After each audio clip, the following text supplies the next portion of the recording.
So now, without further ado, it is my pleasure to introduce today's first speaker, Carlos Aragon, Vice President with Ipsos's Mystery Shopping Practice. Carlos, you have the floor. Thanks, Ellen. I'm going to take just a quick minute to do an intro of myself, and I'll let Kaylee do her own intro. So I am Carlos. I've been a VP here at Ipsos for a little while, been here 8 years. I work in the channel performance service line, which is a fancy way of saying we do a lot of mystery shopping type of work. And we came up with the notion of doing this e-commerce study about, I don't know, a year or so back, and we finally decided to kick it off a couple months ago. Hi, everyone. I'm Kaylee Hunsaker. I'm a Senior Account Manager here at Ipsos. I've been at Ipsos for 4 years. I worked mostly in the tech and telecom industries.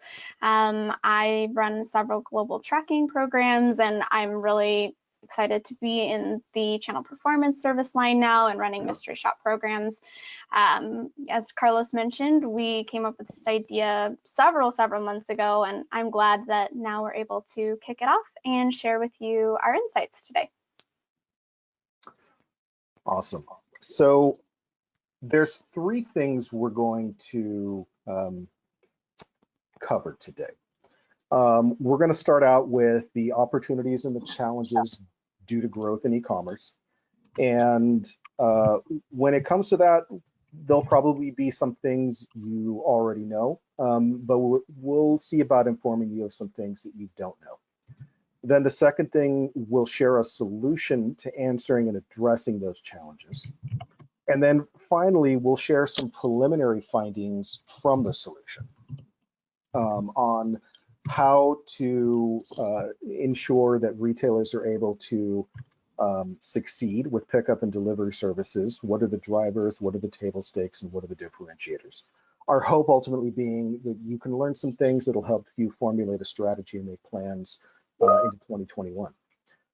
So while we're talking about this, Kaylee, we've had a lot of conversations about e-commerce, pickup and delivery. What are you doing with pickup and delivery? What new things are you trying?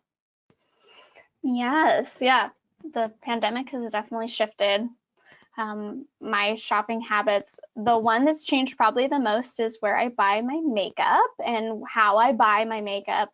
I'm doing a lot of curbside pickup or buy online pickup in store now.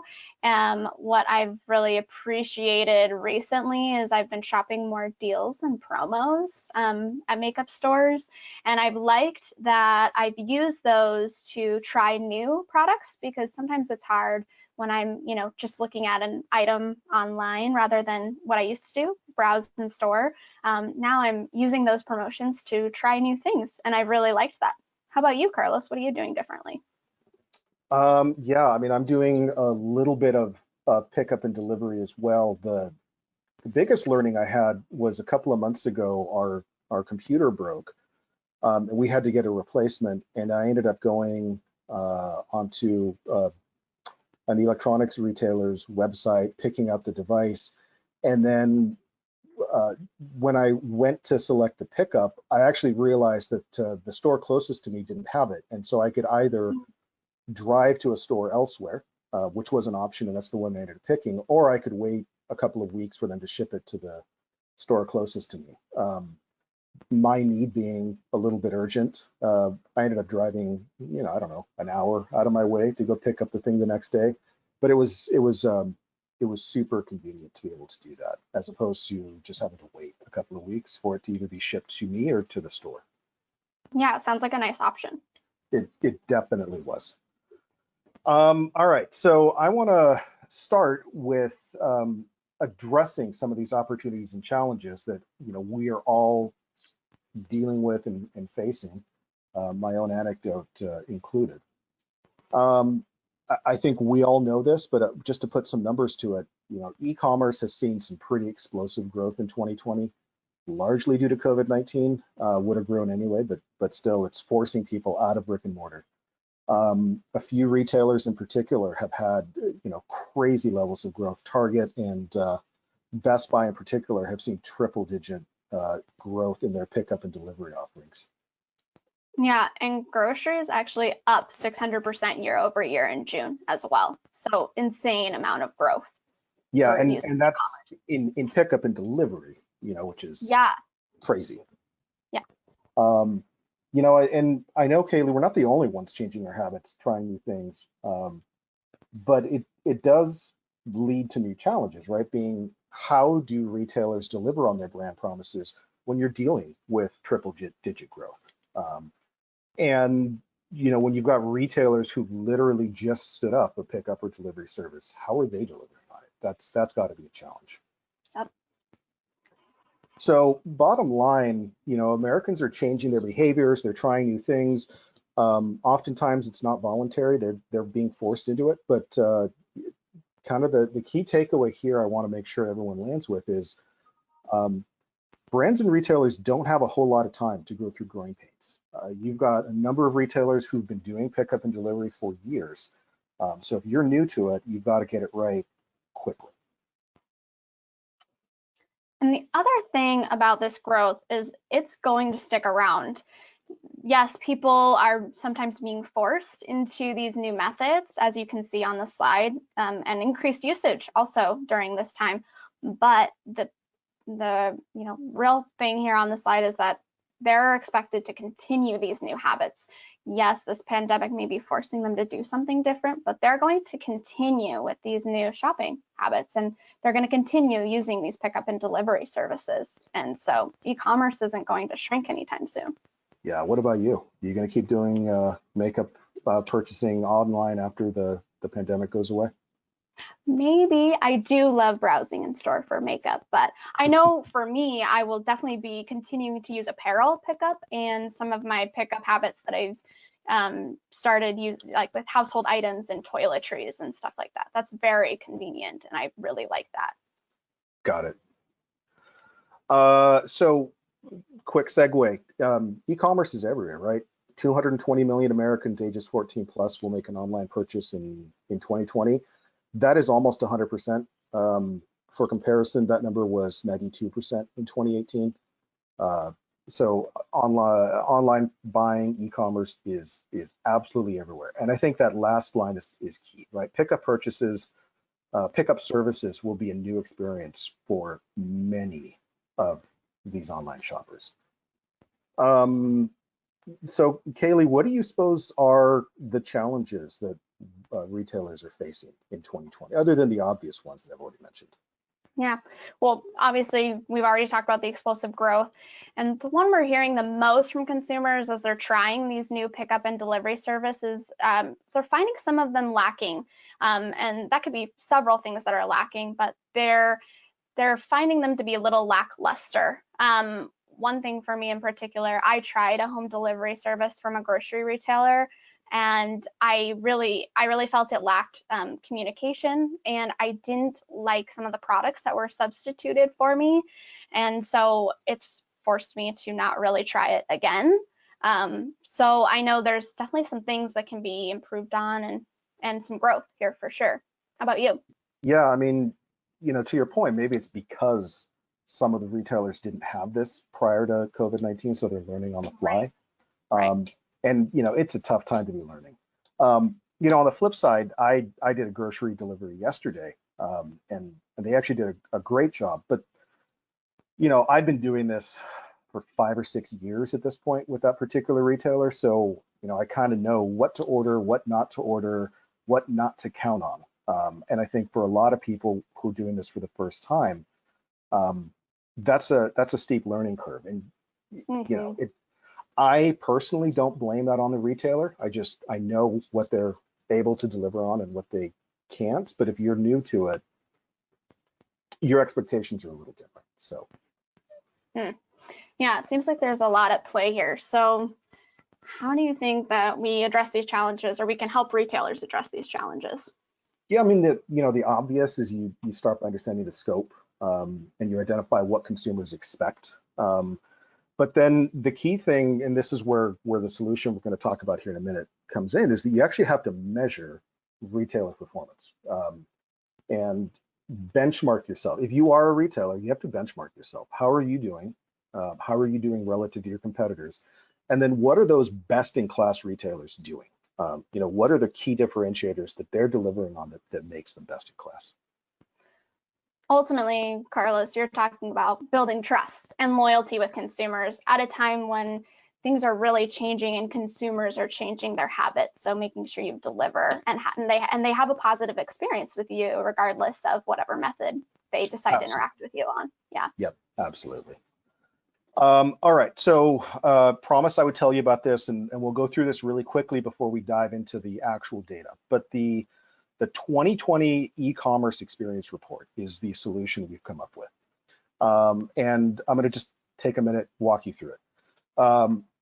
So it's a two-phase or three-phase program. Phase one, which we're going to share some of the data from today, was an online consumer survey of 2,000 Americans fielded August 19th and 20th, followed by a driver's analysis. And what we did there is we identified and measured the attributes that drive consumers to shop at retailers again and repeat their pickup and delivery experiences. And so from the drivers, we now have measurements of how important each of them are. And then the second thing, this is what's going on right now. And what we're really excited about is we actually have mystery shoppers out conducting these end-to-end experiences, creating accounts, creating orders, picking up or having orders delivered. And so it's not like, it's not a survey where somebody is trying to recall something that happened a month ago or 2 weeks ago. It is a in the moment measurement of how retailers are performing.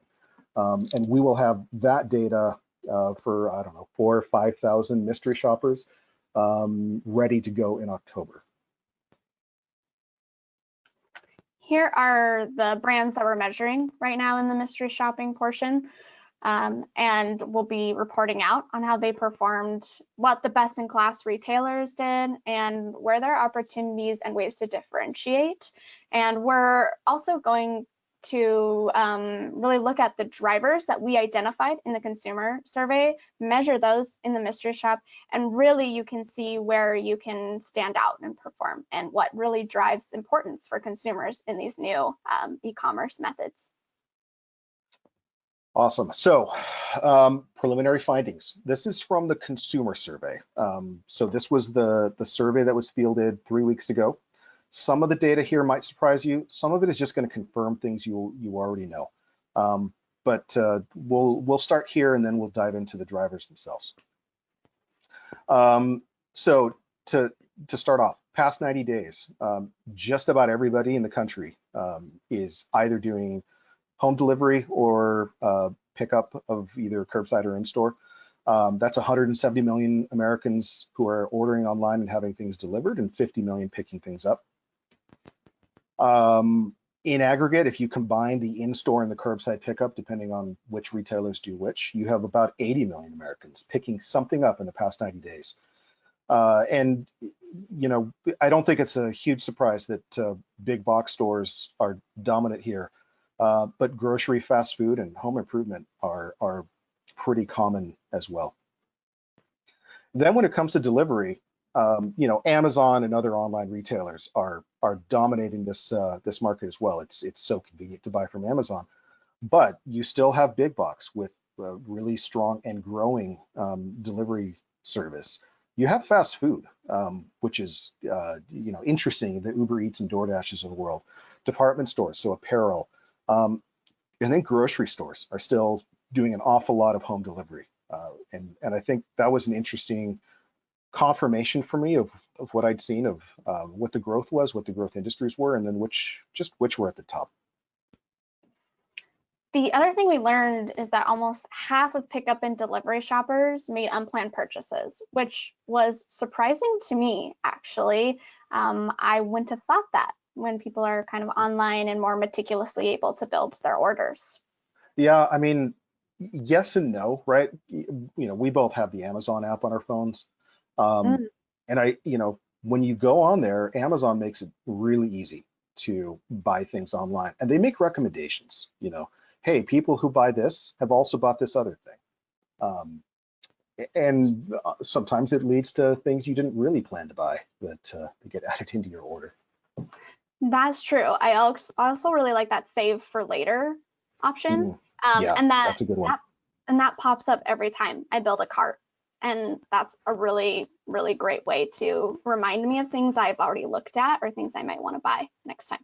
Yep, I've got about 10 things in there right now that I'm waiting for the price to drop before I Hey, me buy them. too. Me too. And then the last thing in this section that I wanted to cover up on, when it comes to selecting a retailer for pickup and delivery, there are three things that, regardless of the method, pickup or delivery, they have in common: saving time, a limitation on COVID-19 exposure, and it being an efficient way to shop. But there were some key differences, right? For pickup, convenient locations and being able to pick up the same day was important. But for delivery, they didn't prioritize that. It wasn't quite as necessary to get things quickly. Yeah, speaking for myself, if I need something urgently or that day, I'll either drive to the store and pick it up myself, or I'll order online and make sure they have curbside or an option to do same day in store pickup. But if I'm buying something for delivery, I usually don't need it that day. I usually can wait a couple days. Yeah. I mean, that makes total sense. Yeah. All right. So now that we've gotten through kind of the basics of what we've learned and how consumers select retailers, kind of the key question: how did we measure, and how did we decide what's important to consumers? We started off by measuring over 35 pickup and delivery attributes, all the way from account creation to fulfillment and post-fulfillment. We ordered account creation, kind of that ordering process, the actual fulfillment, pickup or delivery, and some post-fulfillment questions as well. The three dependent variables that we measured these on were likelihood to shop again, likelihood to recommend, and company trust. The one we're going to share with you today is the likelihood to shop again, primarily because we want to encourage shoppers to return to you and buying from you again and build that loyalty and all that brand trust as well, while, again, things are shifting and changing and people are trying new ways to interact with your brand. Yeah, and I think I mentioned this to you before, right? If somebody trusts you or they recommend you to a friend, but they're not going to do it again, that's counterproductive. Yeah, correct. The one thing that when we were looking at these attributes and we ran these drivers analysis that was very clear to us was that not all attributes are created equal. There's a very clear distinction in impact on likelihood to shop again and what is important to consumers. We're going to start with the curbside and in-store pickup drivers, and how we're going to walk through this is we're going to start with kind of the table stakes drivers, the ones that you just have to do and just have to deliver on. And then we're going to talk about key differentiators, things that can help you stand out from your competitors and other brands around you. When it comes to pickup services, these are the three things you just have to do. You don't get any bonus points for these. It's just things you have to deliver on for consumers to have a positive experience with you. Yeah, and that's actually my Safeway account, the screenshot that I took in the easy to build order one. And I can tell you from firsthand experience that if they hadn't pre-populated my list on Saturday, it's not that I wouldn't have ordered from them, but creating an order is a little bit of a pain. It takes some time. I might have just gone to the store, but because they had it pre-populated, it took 5 minutes and saved me 20 from maybe half an hour from having to drive to the store and come back. Carlos, you actually bring up a really good point that might be a barrier for people to use this or use these methods. A lot of pickup customers are new to it. They're trying this for the first time. They don't really understand how it works. So retailers really have to break that barrier of fear of new technology or a new process. So any way to help consumers build their order, clearly communicate about how to get their order and getting it right is super important. Yeah, that communication for, okay, you've now created an online order and you're picking it up. What do you do? Yes. Eliminates a lot of that fear. And then getting it correct is a no-brainer, I would think. Yeah. So here are some of the key differentiators. So in order to differentiate when you're offering kind of pickup services, these are really three key things. The first one is to have clearly marked and easy to find pickup signage in store or outside of your store. Yeah, in other words, no orange cones, no handwritten signs, like make it look professional. Exactly. That sends the wrong message, honestly. And if consumers get confused, they probably won't come back or they'll have a negative connotation with that experience. The other two are big are contactless in this time in our world. Contactless is a big deal. And the third is the order is ready when it should be and when it is promised to be. There's not a lot of waiting around to get their order. Yeah. Something that you and I talked about on Friday that I thought a little bit about was, is there a trade-off between contactless and accuracy, right? That when somebody puts an order in your trunk, you're not getting out, you're not checking to make sure everything was in there. And the thing that I always appreciate is if an employee verifies that they personally checked the order and that they kind of give you the heads up. If something wasn't in stock, something got substituted, let me know, right? Don't let me drive away and then I get home and I find out that two things weren't there. I was at the store. In theory, I could have walked in and bought an alternative or gone elsewhere to buy what you couldn't fulfill. But now I'm at home and now it's a little bit annoying. Right, exactly. If there's any way that can be built into kind of the offer, the pickup offer of the employee who brings it out to you, or in some way ensuring that the order was double checked or that all items are there before they get into the vehicle, would be really appreciated. And one of those key things that we talked about of just getting the order right, so that when somebody does drive home and then they're able to get their items out of their car, that everything is there that said it would be there. All right, and then I'll talk about home delivery, right? Same sorts of things. We'll start with the table stakes and then we'll go through the differentiators. The table stakes for home delivery are a little bit different. Delivering things on time is in there, and I don't know that these were any real surprise. But the second one was shipping notification, and I keep harping on this, but I had this experience yesterday. At 4:45, I got notification that my order was out for delivery. The window was 5 to 9 p.m. It was delivered at 6:36, and I was able to track the driver and know exactly where he was and when he would drop off the order. If I had to wait until 9:30 or 10 o'clock at night, that wasn't going to work super well. The good thing about what we're doing here is that in a couple of weeks, we'll have quantitative data from the mystery shop so that it's not just me talking anecdotally about what's going on, but for all of those retailers we mentioned earlier, we'll know who's delivering, who's doing well, and then who's falling short. Then when it comes to differentiators, there's actually four, and I'm going to start out with the two that were not surprises. And those are getting the order right and contactless delivery. They didn't surprise me. They didn't surprise you either, did they, Kaylee? No, not really. It's frustrating when retailers make mistakes with your order, especially when I know for a lot of delivery services, there are ways to communicate and really talk back and forth through most of the process. So it's very frustrating if things are wrong. Yeah, I mean, and like I said, with a pickup, I'm there. I can fix it, or I can go elsewhere. And if I need bay leaves and you're out of bay leaves at the grocery store, I can go to another grocery store and try and find them. But you can't fix that if it's a delivery. Grocery is a little easier in a lot of ways because there's generally grocery stores in most places. But if you're a different kind of retailer, if you're apparel or home improvement, it's even more important, I would say. Yeah, once that order is there on somebody's doorstep, there's very few ways to fix it. And usually it's a hassle for the consumer to fix that. Yep, absolutely.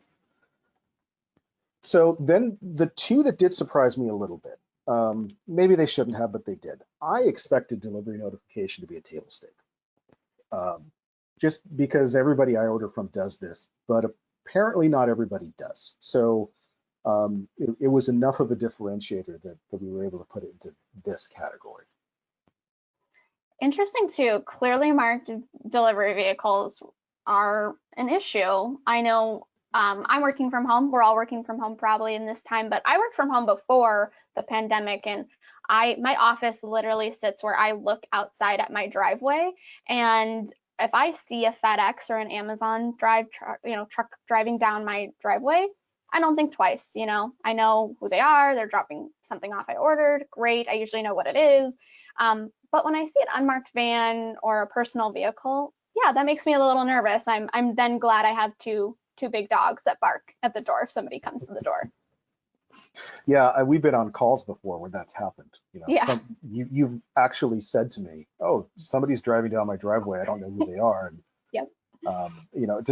does it make you feel unsafe, or what is it about that kind of has you on edge? Yeah, I feel unsafe or might send the wrong message. Probably a little bit of both. I think a branded vehicle really tells me that a retailer is taking their delivery services seriously. They're putting money into it. They recognize that, this will help ensure that there's a good delivery execution, and they're putting people on it and their vehicles on it as well. But yeah, and if it's a personal vehicle, I just don't really have any idea who's going to be coming out of that car and why they're here necessarily. So yeah, it's probably a little bit of both. Yeah, and that's going to be an issue, right? With Instacart, DoorDash, all these people doing deliveries in their personal vehicles. If retailers are going to have to, they're going to have to just be aware of that and make decisions accordingly. Yeah. Okay, so a couple of things I just want to leave you guys with. I think we've shared most of the insights. There's a few things I want to get to before we start answering questions. I've said this before. I'm going to reiterate it because I think it's really important. If you're new to e-commerce, if you're new to pickup and delivery, you don't have years or months to get it right. You've got to get it right today because so many of your competitors have been doing this for a while and they are getting it right. The other three things we really want you to take away from what we shared with you today is you have to fulfill on your brand promises. It's super critical. You have to fix errors quickly. As Carlos mentioned, you got to get it right as quick as you can. The second thing is make the ordering process super simple and easy on the consumer, so that hurdle and that fear of using a new piece of technology or using a new method is broken down. The third thing is that, as we all have seen in the shift of time, the consumer preferences are changing very quickly. So continuing to be agile and movable and being able to kind of adapt is going to be very important for success in the future. Yeah, I mean, what was true in January isn't true today. And in some of the cases, those shifts have been profound. In other cases, they've been fairly minimal, but you have to stay in touch with what consumers are doing. So before I get to the Q&A, just a quick reiteration of what we're doing. So the consumer survey drivers analysis has been completed. This webinar will be available here in a little bit for everyone to have. Mystery shopping's in field, and we should be publishing reports in October. These are the brands we are currently measuring. And lastly, if you want to learn more, if you are interested in learning more about the mystery shopping results, please shoot me a note and happy to chat.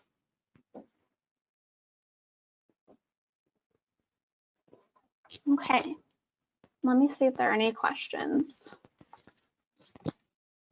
Okay, looks like we have one, Carlos. I'll read it to you and we can maybe talk a little bit about it. What is your sense of what's happening with impulse purchases right now? I know we talked a little bit about this in that one slide that, we're seeing that people are indicating they're making impulse purchases still. What do you think is going on with that now with e-commerce? Yeah, I mean, so I'm going to answer this one initially anecdotally, and then I'll follow up with some data.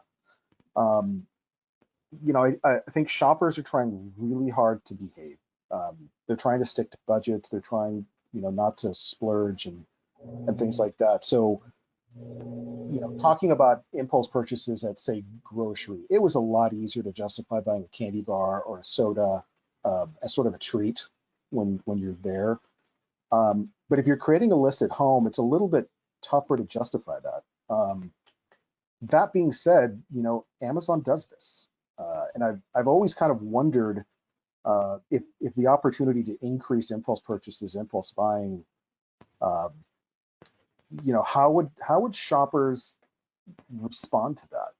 And I'll ask the question to you. How would you respond if you were on, to use your early example, a makeup or an apparel retailer, and they recommended something that you might not have originally planned to buy, but they made a recommendation? I would definitely look at it. I know I've done that before. I would assess a couple of things. I think your point about sticking to budgets is a big one right now. So I think that's a really good call out. I think more for me where I see myself still impulse buying is around grocery or kind of the big box stores. And I thought about your point of like I was in line, I bought a pack of gum, and I used to do that all the time, and so I think I would like it there, a reminder to get myself a treat because things are hard right now. So getting a treat while I'm picking up my groceries would be nice. Yeah, like you're sitting in you've just pulled up to the curbside pickup spot. Maybe there's a sign there that says, "Hey, if you forgot anything, or would you like a soda? Text this number and they'll bring it out to you." Mm-hmm. Yeah. Yeah. I think we're seeing in the data, we've seen some interest in that. What is it? The 43% of pickup shoppers who are doing impulse purchases. Yep. It's a little hard to say at this point what exactly they're buying, but I definitely think the propensity is there to continue. Mm-hmm. Okay. All right, we've got another one here.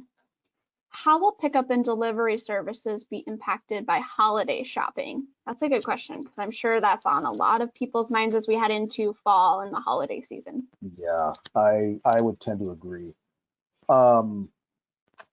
I just saw an article this morning saying that Amazon is going to hire 100,000 warehouse and fulfillment employees to address this. And without retailers doing something like that, you're going to have significant fulfillment issues, kind of like we saw at the beginning of COVID, where just things were out of stock. Toilet paper being the worst example. And I think it's really going to be a test for some of these retailers, especially the ones that have, that aren't doing so well today. When they get to holiday, it's even busier, right? There's no breathing room. So if you're struggling today, man, you don't have a whole lot of time to fix things before November, December. Yeah. I just want to quickly, there should be a chat function in the webinar. So if there's anybody else who wants to type questions in there, please feel free to put them in the chat function and we'll read them and look at them.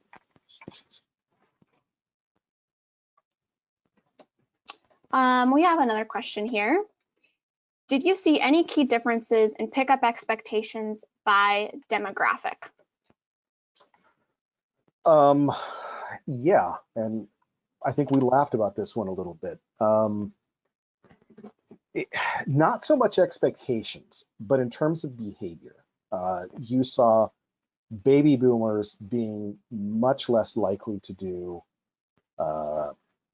curbside or in-store pickup than Gen X, millennials, or I don't even know what the latest generation is called, Zoomers, Xennials. And some of it, I think we probably have shared some of this in that older folks, particularly people that retired, this is a socialization thing, right? Going to the grocery store, going to the mall is about socializing. So their expectations are just a little different, right? they want a social experience, and that's hard to deliver when it comes to pickup and delivery. I don't know if you have thoughts about it. Yeah, I think that the one thing that was clear to me was that because there is a generational gap here, whereas I know like millennials and younger generations have been using apps and technology. This is what we grew up with. I think there is also a demand for that to be kind of seamless as well. I personally love when I go to pick up an item and I just have to touch a button in the app rather than a call, or like, you know what I mean? It's kind of a more seamless experience rather than multiple steps or multiple ways to contact a store, things like that. So I think there's also an appetite for that too. Yeah, where younger people just want simplicity. Yes, yeah. Like I can order, pick up, I can do everything in one place and it's easy, and maybe to a certain extent not so engaging, not so much interaction potentially. Yeah. Yeah, I remember seeing that in the data too. I think that's a good call out. Yeah. We have another one. How well are returns being managed, and is this an important driver for consumers? This is also a really great question. Yeah. So I think the high level answer is we didn't take a deep dive into returns, so I'm not entirely sure from a quantitative perspective. From a qualitative perspective, I would say it's kind of a mixed bag. Some retailers seem to be doing well and others are struggling. From the data, though, I didn't get the impression, and I don't have it in front of me, but I don't recall returns being a particularly important driver. Yeah, it wasn't an important driver, and I know too it wasn't a super important thing when we asked consumers about did it impact their decision on who, like the retailer they picked to shop at as well. So yeah, they're not really thinking about returns when they make a purchase. Maybe they think about it later. So I think it will become an important thing, though.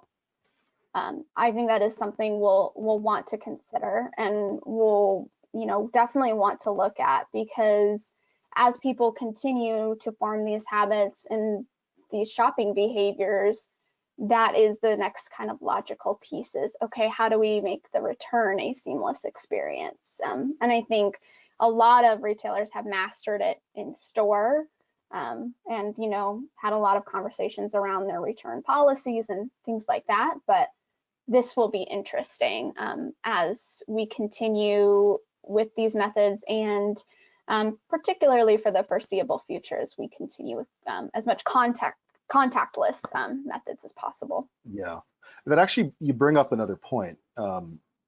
We obviously do a fair amount of channel performance work measuring the return experience. And two questions that come up a lot are curbside returns, not having to go into a store, and mail returns. And it's an interesting challenge for retailers because consumers expect you to deliver a very similar experience curbside and through the mail as they would get if they would go into the store themselves. They want it to be easy, simple, quick. But especially mail returns, they take some time. They just naturally take some time. So it's an interesting challenge, and it's definitely one I agree with you. I think it's going to be increasingly important that retailers not only deliver on the fulfillment, but also that return experience. Probably as soon as this January, post holiday. Yeah, I would definitely think it'd be a huge topic for the holidays. Yeah. Yes. My sense too is it differs by industry. Not a big deal for grocery, fast food, places like that, but home improvement, apparel, especially, hiking gear, things that require you to traditionally size them and fit them. If they don't fit, you have to return it and get it replaced. Yeah.